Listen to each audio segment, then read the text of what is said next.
पूरे 2 महीने बाद तनख्वाह मिला था सोहन को। पिछला महीना बहुत तंगी से निकला, फिर भी घर में किसी को भनक तक नहीं लगने दी। सबकी ज़रूरत का सामान समय पर लाकर दे दिया था। अब जब तनख्वाह मिली है तो माँ के एक साड़ी खरीद लेता हूँ। बच्चों के लिए मिठाई और सीमा को कुछ पैसे ही दे दूंगा, वो भी अपने मन का कर लेगी। यही सोचते हुए ऑफिस से निकला। रास्ते में बाजार से सामान लेकर घर को चल पड़ा।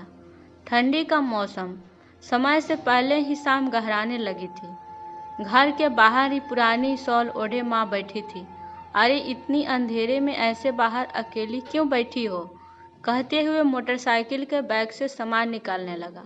अंदर चलो माँ, मैं आपके लिए कुछ लाया हूँ। जो कुछ भी लाया है जाकर दे अपनी जोड़ू को। मुझे तो दो वक्त की रोटी दे रहा है, वही बहुत है। माँ ऐसे क्यों बोल रही हो, कुछ हुआ है क्या फिर से तुम दोनों के बीच? ना बेटा, कुछ ना हुआ। मैं बोझ बन गई हूँ, किसी काम की नहीं रही ना, इसलिए मैं तो लोक लिहाज के डर से इतना बर्दाश्त करती हूँ, नहीं तो आज ही अपने रसोई अलग कर लूँ। पर दुनिया क्या कहेगी, यही कि इकलौते बेटे बहू का सुख भी बुढ़िया से देखी नहीं जा रही। कहते कहते बुढ़िया रोने लगी। अरे माँ, ऐसा क्या करती हो? माँ सुनो तो, आप समझने की कोशिश। हाँ, अब तुम भी मुझे ही समझाएगा। तेरी जोड़ी तो बहुत समझदार है, एक मैं ही गंवार हूँ। बुढ़िया और ज़्यादा बड़बड़ाने लगी।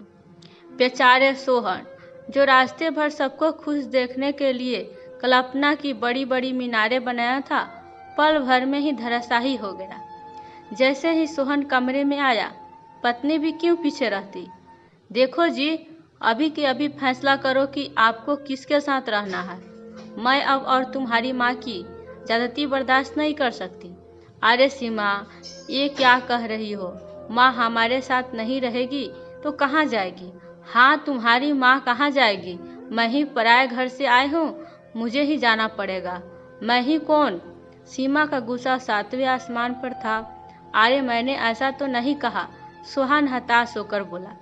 जब परिवार संभालने की हिम्मत नहीं थी तो शादी ही क्यों की, बने रहते श्रवण कुमार। हाँ, मुझसे गलती हो गई मेरी माँ, कहकर हाथ जोड़ती हुई सोहन कमरे से बाहर निकलकर घर की छत पर टहलने लगा। सोचने लगा, ये औरत भी कमाल होती है।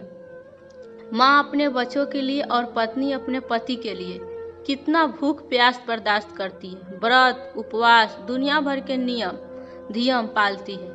अपने पति और बच्चों के लिए मंदिर मंदिर देव पूजती है। बड़ा से बड़ा कष्ट सह लेती है।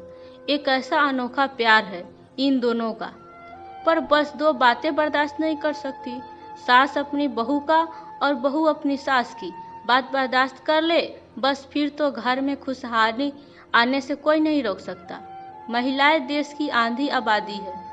थोड़ी सहन शक्ति आ जाए तो घर समाज और देश की शक्ल ही बदल जाए। सोहन अपने आप में ही बड़बड़ाना पड़ता है। हमेशा औरतें ही बेचारी नहीं होती। माँ और पत्नी के बीच सामंजस्य न बैठा पाने वाला मुझ जैसा पुरुष भी बेचारा होता है। दोस्तों, कहानी कैसी लगी? यदि अच्छी लगी हो तो लाइक और कमेंट करना बिल्कुल भी मत भूलिएगा। यदि आप मेरे चैनल पर नए हैं तो सब्सक्राइब जरूर कीजिएगा। आपको कहानी सुनने के लिए बहुत बहुत धन्यवाद।